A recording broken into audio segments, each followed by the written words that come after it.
Vous avez entendu dire qu'il existe deux versions de chaque histoire. Mais que se passerait-il si vous découvriez que la Bible elle-même possédait une version originale, cachée depuis des milliers d'années? Et si le livre de la Genèse que vous connaissez n'était qu'une copie incomplète, soigneusement éditée pour protéger des intérêts religieux, vous pourriez penser qu'une telle chose a pu se produire, mais des preuves archéologiques, des manuscrits anciens et des traditions secrètes le suggèrent. Un rouleau original de la Genèse a bel et bien existé, et il a été délibérément enterré car son contenu était trop dangereux.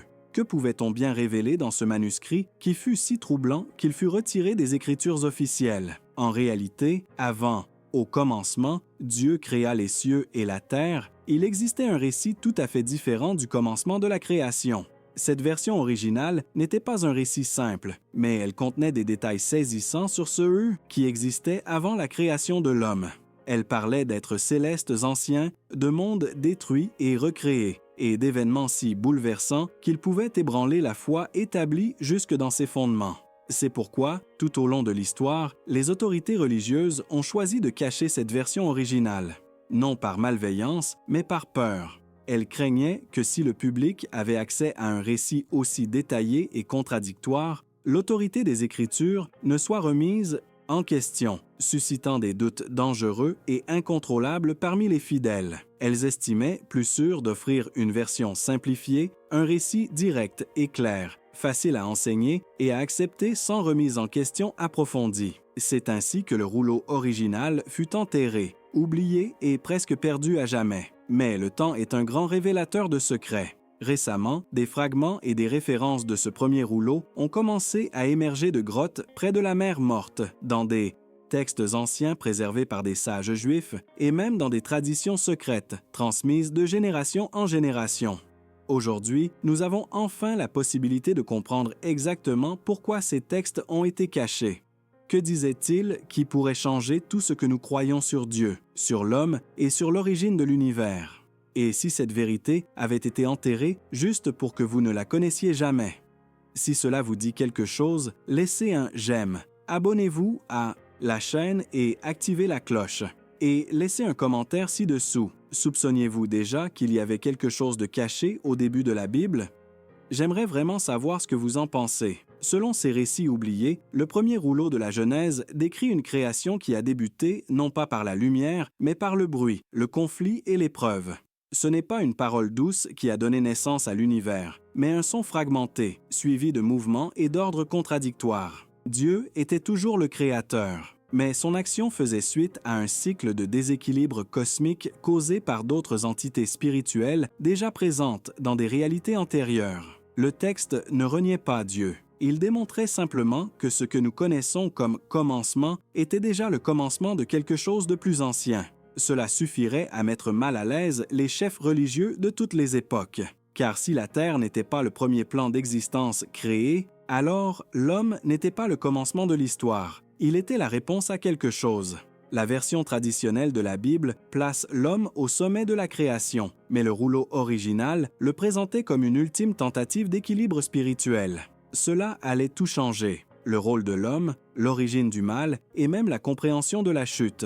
La création de l'humanité serait, en effet, une tentative de restaurer un ordre brisé. Un autre élément inquiétant dans ce manuscrit, interdit, était la présence d'un être qui tentait de créer par lui-même. Il n'était pas initialement représenté comme un ennemi. Il était l'un des premiers, le plus beau, le plus proche de la source. Mais son erreur fut d'anticiper la volonté divine. Il voulait former quelque chose à son image avant le moment opportun. Cet acte provoqua des perturbations spirituelles si graves que les dimensions durent être scellées, les archives effacées et le cycle de la création recommencé. Ce personnage, plus tard associé à Lucifer, était perçu dans le parchemin comme un élément essentiel du drame céleste, et non comme le simple méchant des versions modifiées. Et c'est là que tout prend tout son sens. Ce rouleau décrivait la création de la Terre non pas comme un acte de gloire isolé, mais comme un élément d'une guerre spirituelle oubliée. Lorsque les chefs religieux découvrirent ce récit, ils craignirent qu'il ne sape la confiance du peuple dans les Écritures qu'ils avaient érigées en saintes. Montrer que Dieu avait réagi aux événements antérieurs plutôt que de repartir de zéro était tout simplement inacceptable. Le rouleau fut donc enterré, scellé et remplacé par un texte plus clair, plus contrôlé et moins dangereux.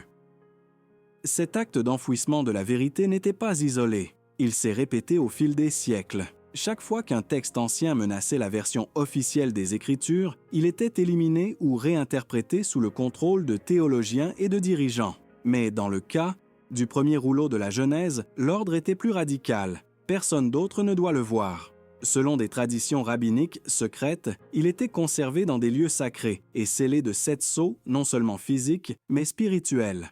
Seuls les prêtres les plus anciens connaissaient son existence, et même parmi eux, rares étaient ceux qui osaient le lire dans son intégralité. Parmi les fragments échappés du temps, on trouve des mentions d'êtres appelés les veilleurs primordiaux, décrits comme témoins de la première création.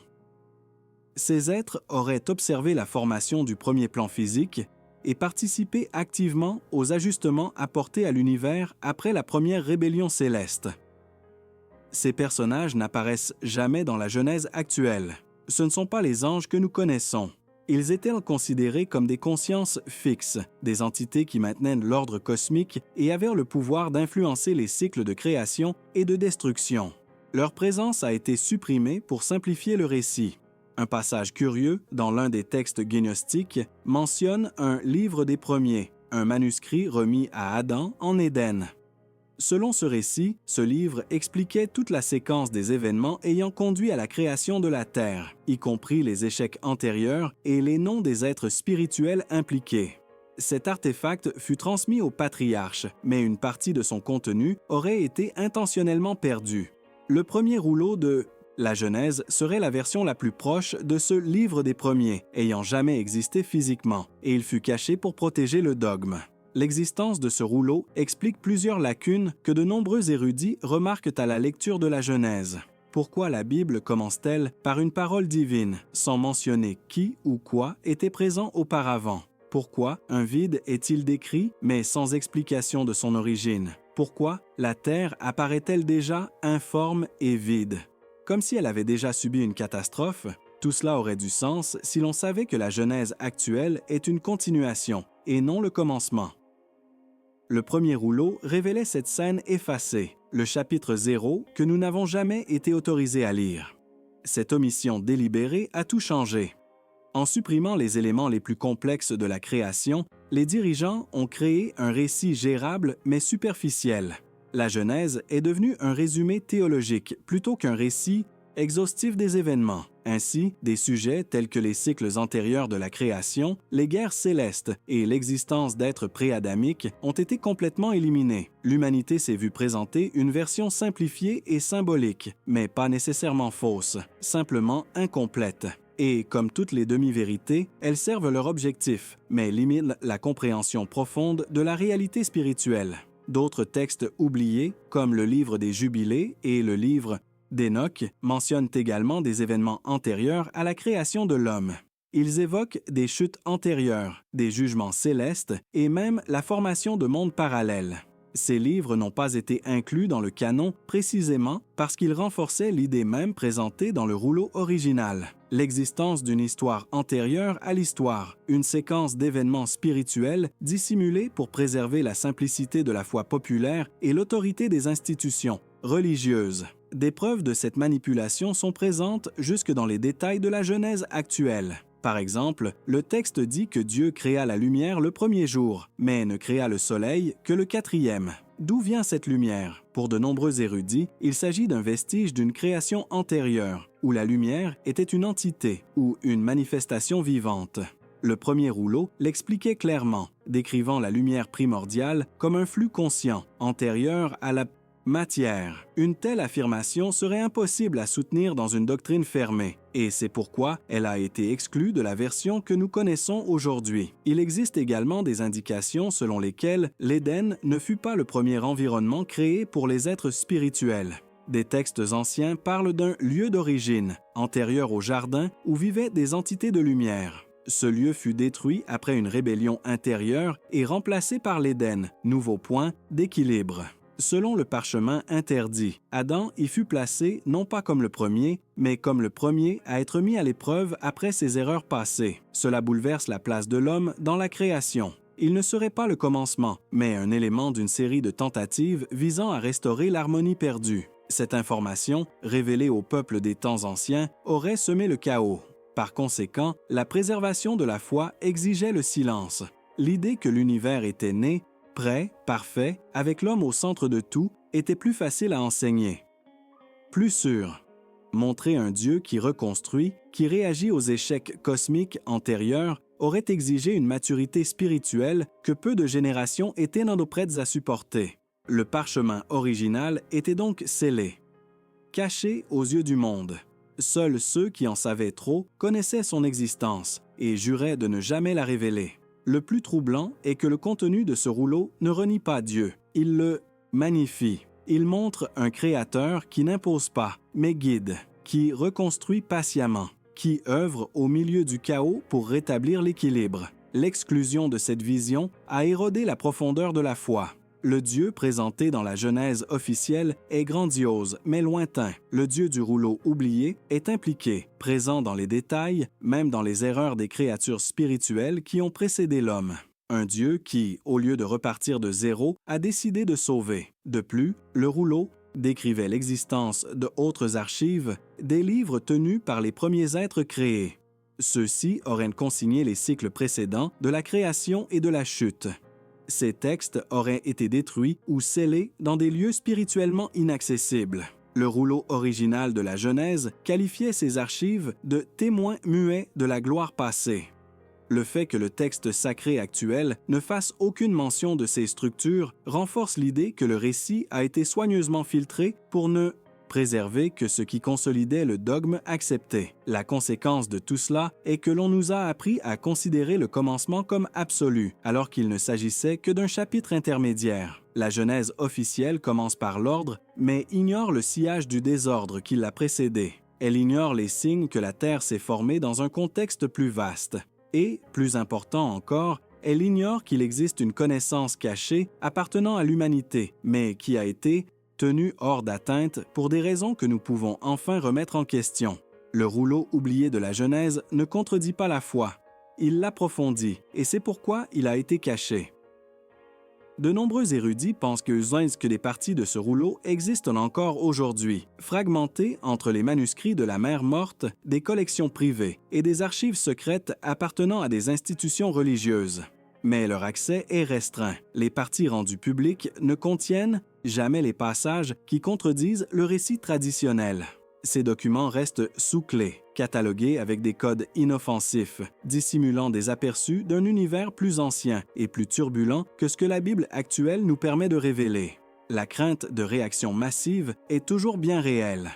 Les récits historiques indiquent qu'une partie de ce contenu fut examinée par les autorités ecclésiastiques au début de la période chrétienne. Évêques et rabbins se réunirent pour décider quels textes seraient acceptés comme inspirés et lesquels devaient être effacés. Le premier rouleau de la Genèse fut l'un des premiers à être éliminé, car il contenait des éléments considérés comme dangereux pour l'unité de la foi. Son langage était trop symbolique, et ses concepts exigeaient un degré d'interprétation susceptible d'ouvrir la porte aux hérésies et aux remises en question.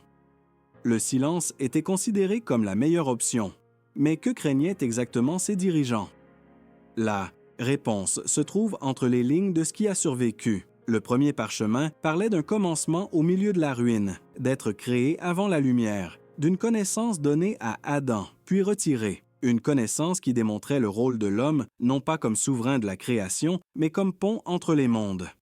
Cela sape le discours central du contrôle religieux, l'idée que tout a été créé exclusivement pour l'homme et que l'erreur humaine seule était responsable de la chute.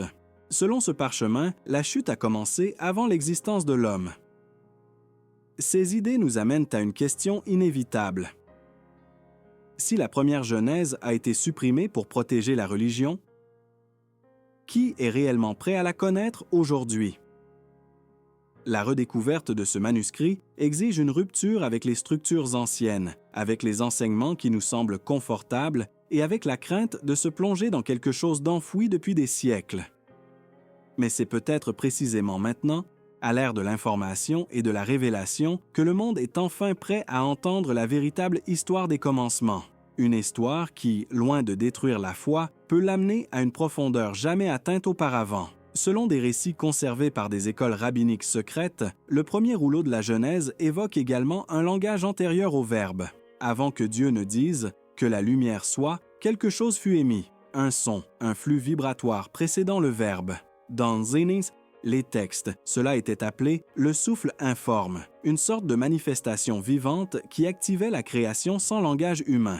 Cette idée a été retirée de la Genèse actuelle, car elle contredisait la doctrine de la création par la parole directe, si essentielle à la tradition judéo-chrétienne. Mais elle ouvre la voie à une compréhension plus profonde de l'essence divine. Une autre révélation contenue dans ce parchemin concernait la division de la lumière, non pas entre le jour et la nuit, comme nous le connaissons, mais entre deux mondes spirituels, un monde visible et un monde caché. La lumière visible aurait été placée dans la création actuelle, tandis que la lumière cachée aurait été supprimée après la chute d'un être supérieur. Cette division expliquerait pourquoi le monde, même après la création, était encore obscur. De plus, selon ce texte, la rédemption de l'humanité passerait par le retour de cette lumière cachée, et pas seulement par le pardon des péchés. Cette vision, jugée trop mystique, fut complètement effacée de la version officielle. Le rouleau évoquait également une structure spirituelle antérieure à l'Éden, un lieu appelé Divar, l'espace où les pensées de Dieu prirent d'autres formes. C'est là qu'eut lieu la première rencontre des consciences supérieures, où fut élaboré un nouveau plan visant à rétablir l'équilibre. L'Éden n'était que la mise en pratique de ce plan, le reflet physique d'une réalité supérieure. La chute d'Adam n'était donc pas un accident, mais une étape prévue dans une chaîne d'événements bien plus vaste. Le péché aurait alors été planifié, ce qui serait inacceptable selon le dogme traditionnel. Le plus surprenant, cependant, est le rôle d'Adam dans ce manuscrit. Il n'a pas été créé comme souverain, mais comme témoin. Dieu l'a formé du souffle de la mémoire, pour se souvenir du passé. Adam portait en lui des fragments du plan originel. Mais en désobéissant, il a non seulement perdu l'immortalité, mais aussi l'accès aux souvenirs. L'arbre de la connaissance ne concernait pas seulement le bien et le mal, mais aussi la révélation. En mangeant du fruit, il a tenté de recouvrer par ses propres efforts ce qui lui avait été donné. Et c'est pourquoi tout s'est effondré. À partir de cette chute, le manuscrit relate que l'humanité fut enveloppée d'une sorte de voile, une limitation spirituelle qui l'empêchait d'accéder aux réalités antérieures. Ce voile était non seulement une punition, mais aussi une protection. Si l'homme déchu avait conservé pleinement conscience de la structure originelle, il serait devenu fou. Par conséquent, le rouleau précise que les cieux étaient scellés par 7 couches et que seule une révélation progressive, par l'intermédiaire des prophètes et de l'Esprit, permettrait de restaurer ce qui avait été perdu. Ce concept de restauration par étapes n'apparaît pas clairement dans la Genèse actuelle. Une autre partie du parchemin décrivait l'existence d'un objet mystérieux appelé l'œil de feu. Il aurait été donné aux êtres primordiaux comme instrument de discernement, capable de distinguer la volonté divine de la création indépendante. Selon le texte, cet objet aurait été caché après la rébellion, scellé sous les fondations de la terre. Son existence a été volontairement omise, car elle révélait que la création pouvait être corrompue par des êtres spirituels sans l'intervention de l'homme. Cela invaliderait l'enseignement selon lequel le péché et le chaos ne naissent que de la môme désobéissance humaine. De plus, le parchemin contenait des détails sur la création du langage. La première langue, antérieure à l'hébreu et à l'araméen, était une langue de forme et de vibration. C'est par elle que les cieux communiquaient et que la matière obéissait. Cette langue fut prélevée sur la terre après la chute et fragmentée en sons et syllabes humaines. Le parchemin stipulait que quiconque comprendrait cette langue originelle aurait accès à ce qu'il appelait la structure invisible. Des choses. Les chefs religieux craignaient que ce savoir ne leur échappe et ne tombe entre de mauvaises mains, et ils l'ont donc complètement effacé de la tradition. Mais la question brûlante est, pourquoi redécouvrons-nous cela maintenant? Pourquoi, après des siècles, des fragments du premier rouleau sont-ils mis au jour? Certains pensent que nous sommes à une époque où le voile sera levé, que le plan suprême de la création exige que l'humanité retrouve l'accès à ce qui lui a été refusé. La révélation ne vient pas pour détruire la foi, mais pour la purifier, pour arracher le contrôle du récit divin aux mains des humains et restaurer la vérité de la première Genèse, la vérité qui était enfouie mais qui réclame maintenant d'être révélée. Le retour de cette connaissance ne signifie pas que la foi bâtie jusqu'à présent soit vaine. Au contraire, tout ce que nous avons appris jusqu'ici n'a été qu'une préparation, un fondement nécessaire pour que nous puissions désormais accueillir la révélation dans son intégralité. Le premier rouleau de la Genèse n'invalide pas ce qui a suivi. Il comble les lacunes. Il explique ce qui a été omis, relie ce qui semblait déconnecté et montre que l'histoire de la création est bien plus vaste que nous l'imaginions. Une histoire dans laquelle l'homme n'est pas seulement une créature, mais un participant d'un plan éternel. Ceux qui ont caché ce texte savaient ce qu'ils faisaient. Ils avaient peur de la vérité, non parce qu'elle était fausse, mais parce qu'elle était trop forte. À cette époque, la foi exigeait simplicité. Mais aujourd'hui, dans un monde où l'accès à la connaissance est sans précédent, la vérité frappe à nouveau à la porte. Et elle n'est pas une destruction, mais une lumière. Révéler le premier rouleau de la Genèse permet au peuple de Dieu de connaître les couches les plus profondes de son origine. C'est donner au commencement sa véritable dimension. Et c'est peut-être précisément ce que l'histoire a toujours tenté de nous dire entre les lignes. Le silence, le chaos, le vide n'étaient pas le commencement. Ils étaient le résultat de quelque chose d'antérieur. La création telle que nous la connaissons est, en réalité, une reconstruction. Et la Bible que nous possédons aujourd'hui, bien que sacrée, est une version partielle de ce qui s'est réellement passé. Le premier rouleau a été retiré pour protéger la religion, mais aujourd'hui, il refait surface pour rétablir la vérité qui existait avant la lumière, avant le Verbe, avant le commencement. Si cette révélation brûle dans votre cœur, comme chez tant de ceux qui s'éveillent, alors partagez-la. Non pas comme une théorie, mais comme une quête. La quête de l'origine oubliée, de la voix qui fut réduite au silence, du manuscrit qui crie encore silencieusement dans les couches cachées de l'histoire. Le premier rouleau de la Genèse n'est pas mort, il a seulement été réduit au silence. Et maintenant, enfin, il est prêt à être entendu à nouveau. Et si vous n'êtes pas encore abonné, abonnez-vous dès maintenant et activez la cloche. Ici, nous continuerons à révéler ce qui est passé sous silence pendant des siècles. Et si vous souhaitez approfondir votre connaissance avec nous, devenez membre de la chaîne. Cela nous aide à poursuivre cette mission. Dites-moi dans les commentaires, croyez-vous qu'il existe encore des vérités cachées dans la Bible?